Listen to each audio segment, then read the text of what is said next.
Good morning प्यारे विद्यार्थियों। आज हम गायत्री के इस यूट्यूब चैनल पे पढ़ेंगे पद परिचय। सामान्य हिंदी के अंतर्गत पद परिचय किसे कहते हैं, कितने प्रकार के होते हैं, किस प्रकार से बनते हैं, कैसे अपन उस पद का परिचय कर पाते हैं, इन सब का अपन जिक्र करेंगे। सबसे पहले हम लेते हैं कि पद परिचय होता क्या है, किसे कहते हैं। स्वतंत्र शब्द जब वाक्य में प्रयुक्त होता है तब पद कहलाता है। वाक्य कैसा हो, शब्द कैसा होना चाहिए, स्वतंत्र शब्द, एक स्वतंत्र शब्द जब वाक्य में प्रयुक्त होता है, वाक्यों में प्रयोग कर लिया जाता है, तब वह पद परिचय कहलाता है। सीधी सी परिभाषा है इसकी कि एक स्वतंत्र शब्द जब वाक्यों में प्रयोग कर लिया जाता है तब वह पद परिचय कहलाता है। ठीक है। अब देखिए, वाक्य में उस शब्द की सभी भूमिकाओं का, वाक्य में उस शब्द की सभी भूमिकाओं का परिचय देना ही पद परिचय है।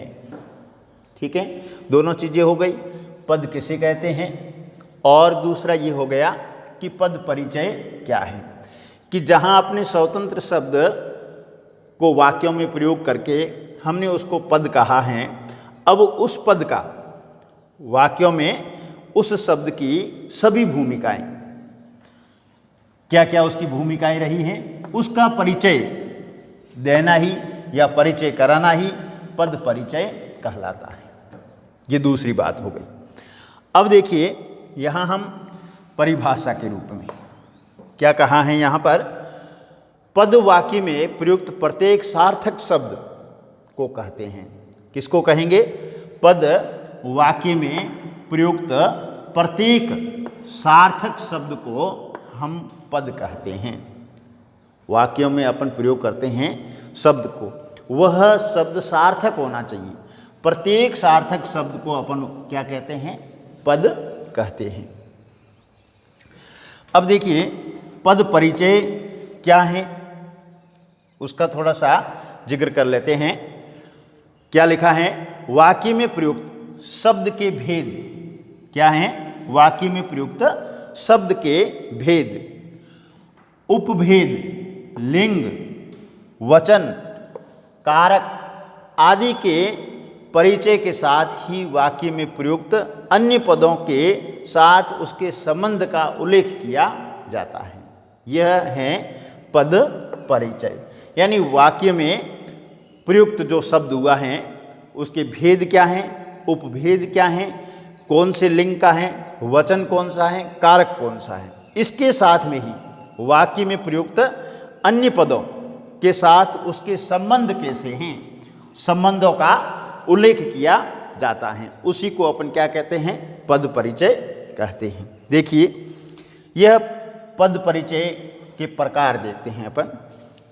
पहला प्रकार है संज्ञा शब्द का पद परिचय, दूसरा है सर्वनाम शब्द का पद परिचय, तीसरा है विशेषण शब्द का पद परिचय, क्रिया शब्द का पद परिचय, अवयव शब्द का पद परिचय, क्रिया विशेषण शब्द का पद परिचय, शब्द बोधक शब्द का पद परिचय, समुच्चय बोधक शब्द का पद परिचय, विस्मय आदि बोधक शब्द का पद परिचय। इस प्रकार से हम हैं जो ये 7-8 जितने भी पद परिचय हैं उसका क्रमबद्ध रूप से अपन अध्ययन करेंगे।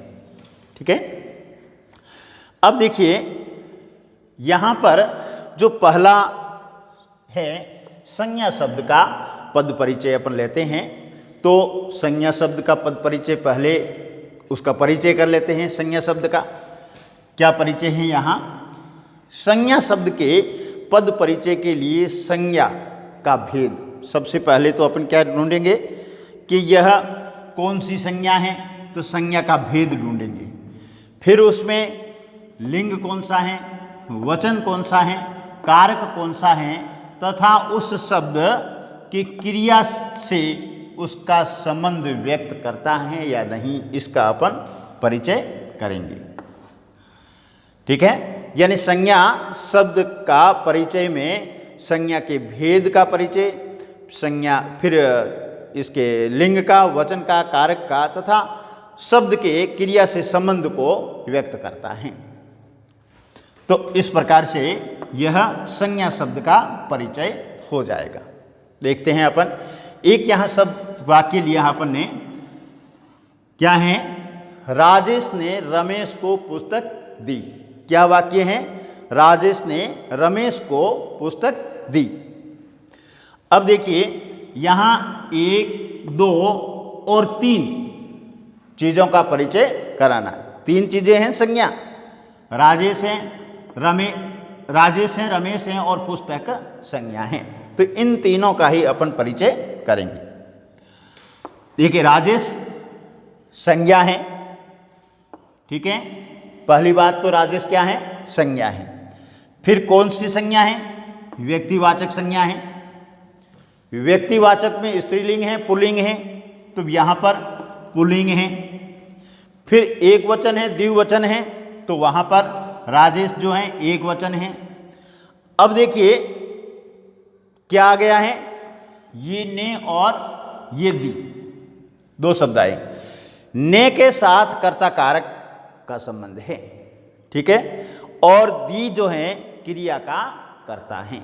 ये आपका हो गया राजेश का संज्ञा शब्द को लेकर के पद परिचय। अब दूसरा कौन है? रमेश।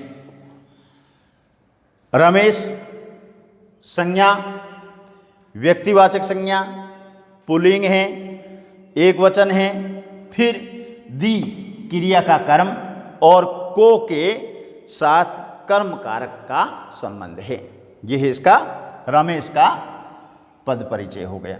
फिर पुस्तक, पुस्तक क्या है? संज्ञा है। अब पुस्तक है इसलिए जातिवाचक है, कोई भी पुस्तक हो सकती है। यदि नाम होता, जैसे गोदान है या फिर भागवत गीता है, तब उस पुस्तक का नाम होता। अब उसका नाम नहीं है तो यह है तो संज्ञा, लेकिन संज्ञा में कौन सी है? जातिवाचक हैं। पुस्तक है इसलिए स्त्रीलिंग है, फिर ज़्यादा नहीं है इसलिए एक वचन है और कर्म कारक हैं। इस प्रकार से ये क्या हो गया? संज्ञा शब्द का पद परिचय हो गया। इसी प्रकार से हम इसमें एक अन्य उदाहरण भी ले सकते हैं। जैसे संज्ञा शब्द के पद परिचय में नेपाल चीन से हथियार लेता है। क्या है? नेपाल चीन से हथियार लेता है। तो देखिए यहाँ नेपाल, चीन और हथियार 3 की बात करनी होगी, ठीक है ना। देखो नेपाल क्या है? संज्ञा है, और कैसी है? व्यक्तिवाचक है, फिर पुल्लिंग है और एक वचन है, कर्ता कारक है, ठीक है ना। हो गया पद परिचय इसका नेपाल का। अब चीन, चीन संज्ञा है, संज्ञा में व्यक्तिवाचक है, पुल्लिंग है, एक वचन है, और यहाँ क्या कहा है? नेपाल चीन से हथियार लेता है, तो यहाँ अपादान कारक हैं, ठीक है। फिर हथियार संज्ञा है और हथियार का नाम नहीं है इसलिए यह जातिवाचक है, पुल्लिंग है, और हथियार जो हैं वो बहुवचन हैं, हथियार एक वचन नहीं हैं, और कर्म कारक हैं। इस प्रकार से हमने यहाँ किसका पद परिचय कर लिया है? संज्ञा शब्द का पद परिचय कर लिया है। दूसरा है इसमें सर्वनाम शब्द का पद परिचय। देखिए सर्वनाम शब्द का पद परिचय क्या है? सर्वनाम शब्द के पद परिचय के लिए सर्वनाम का भेद, लिंग, वचन, कारक, क्रिया के साथ संबंध तथा पुरुष पर विचार किया जाएगा। किस पे? सर्वनाम शब्द का पद परिचय जब हम पढ़ते हैं तब सर्वनाम शब्द के पद परिचय के लिए हम सबसे पहले सर्वनाम का भेद कौन सा है, फिर वह कौन से लिंग में प्रयुक्त किया गया है, कौन से वचन में, कारक कौन सा है और क्रिया के साथ उसका संबंध क्या है, फिर पुरुष कौन सा है, उत्तम है, मध्यम है या अन्य पुरुष हैं, इस पर विचार करेंगे। देखिए हमने यहाँ उदाहरण लिया है, मैं तुम्हारे साथ चलता हूँ। क्या कहा है? मैं तुम्हारे साथ चलता हूँ। यहाँ हम किसको लेंगे? सर्वनाम क्या है? मैं सर्वनाम जो है वह है उत्तम पुरुष।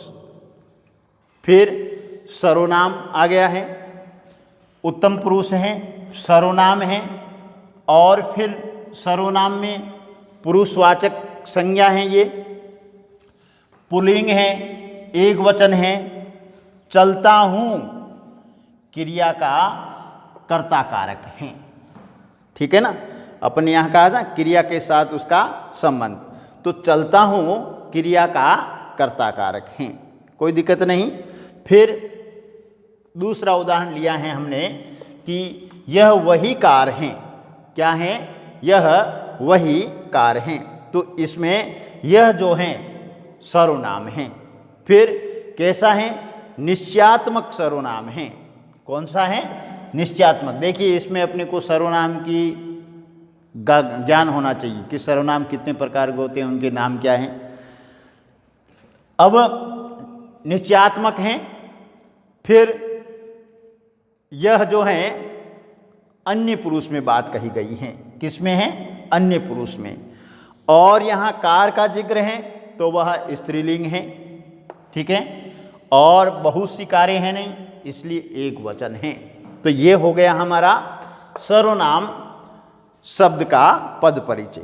ठीक है, मैं तुम्हारे साथ चलता हूँ में सर्वनाम है, पुरुषवाचक है, उत्तम पुरुष में बात कही है, पुल्लिंग है, एक वचन है, चलता हूँ में क्रिया का कर्ता कारक है।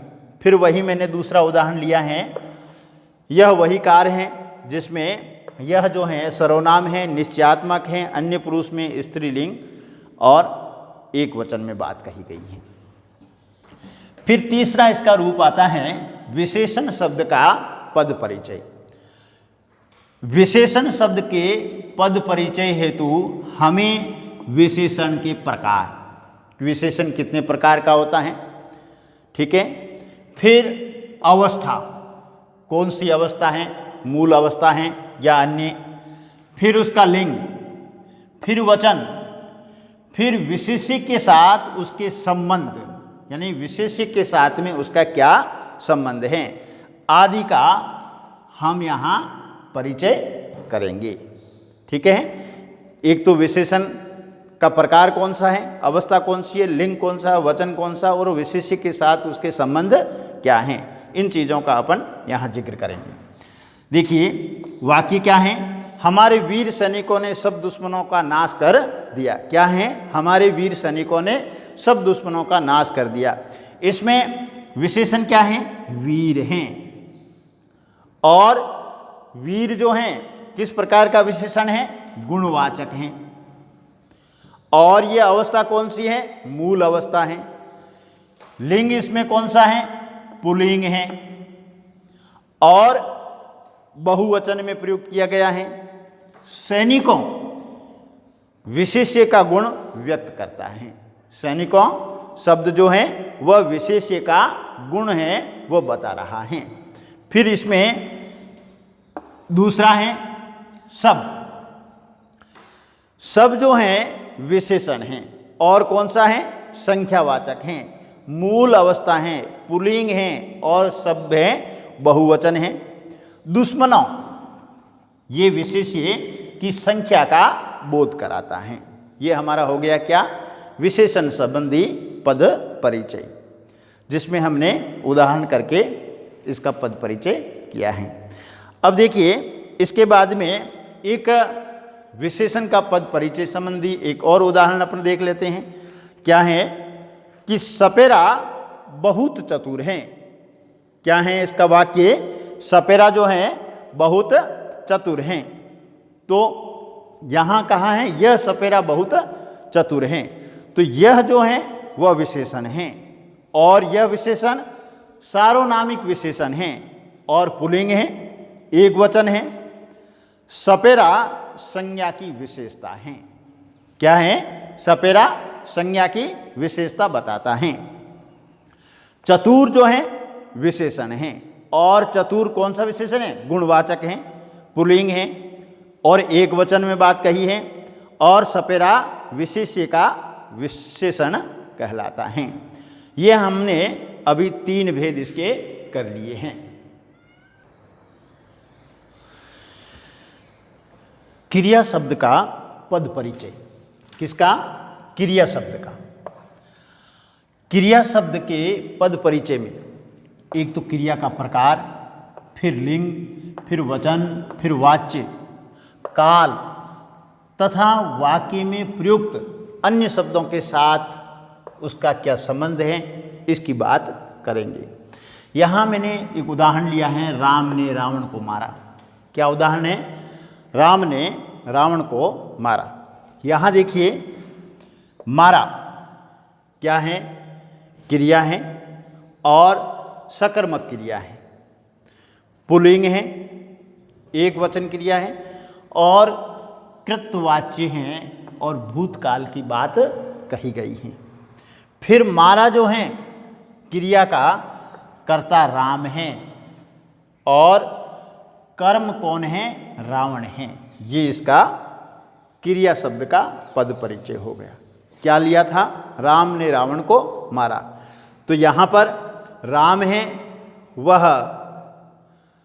कर्ता कह सकते हैं, रावण है कर्म है, क्रिया मारा है क्रिया है, सकर्मक क्रिया है, पुल्लिंग है, एक वचन है, कृतवाच्य है, और भूतकाल की बात हुई है।